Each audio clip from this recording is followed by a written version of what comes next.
ত্রয়োদশ জাতীয় সংসদ নির্বাচনকে ঘিরে আমাদের যাবতীয় কার্যক্রম আমরা ইতিমধ্যেই সম্পন্ন করেছি। আপনারা জানেন যে দীঘিনালাতে 30টি কেন্দ্র রয়েছে, ভোট কেন্দ্র রয়েছে। এর মাঝে একটি ভোট কেন্দ্র নারায়ণছড়ি ভোট কেন্দ্র, এটি একটি দুর্গম ভোট কেন্দ্র।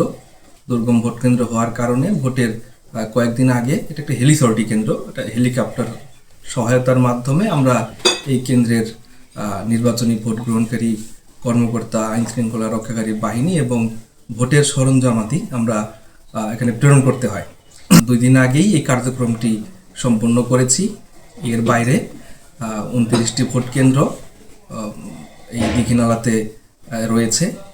তো আমরা নির্বাচনী মালামাল আমাদের প্রিজাইডিং অফিসার, সহকারী প্রিজাইডিং অফিসার, আমাদের আনসার সদস্য সহ আইন শৃঙ্খলা রক্ষাকারী বাহিনী সহ আজ সকালেই আমরা ভোটের মালামালগুলো প্রিজাইডিং অফিসারদের কাছে বিতরণ করেছি এবং নির্বাচনী মালামাল সহ সকলেই নিরাপদে ভোট কেন্দ্রে পৌঁছে গিয়েছেন।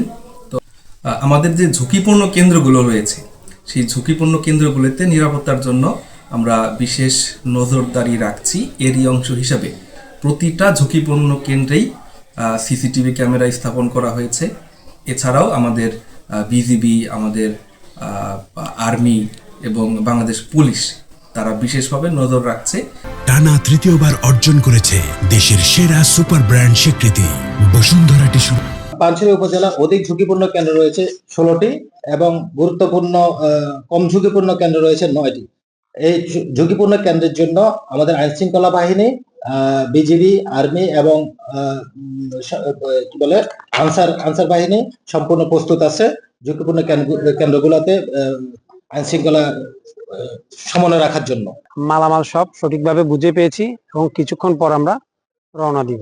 আমার পানছড়ি উপজেলায় 25টা নির্বাচন কেন্দ্র আছে। তার মধ্যে আমাদের প্রতিটা কেন্দ্রে 13 জন করে আমাদের সদস্য নিয়োজিত আছেন। তো তার মধ্যে যেগুলো ঝুঁকিপূর্ণ ওখানে হচ্ছে আমাদের 3টা অস্ত্র দেওয়া হয়েছে, আর যেগুলো কম ঝুঁকিপূর্ণ ওখানে 2টা করে অস্ত্র দেওয়া হয়েছে এবং একটা যেখানে ঝুঁকিপূর্ণ ওখানে প্রিজাইডিং অফিসারের জন্য এক্সট্রা একটা অস্ত্র দেওয়া হয়েছে, যে তিনটা যেখানে দেওয়া হয়েছে ওখানে। আমাদের প্রতিটা ভোট কেন্দ্রে আমরা 2 জন করে ইন্ডিভিজুয়াল থাকবে, যারা ওখানকার সার্বক্ষণিক দেখাশোনা করবে, যা ওখানে কোনো ঝামেলা হলে এটা ওনারা মাধ্যমে আমাদেরকে জানাবে।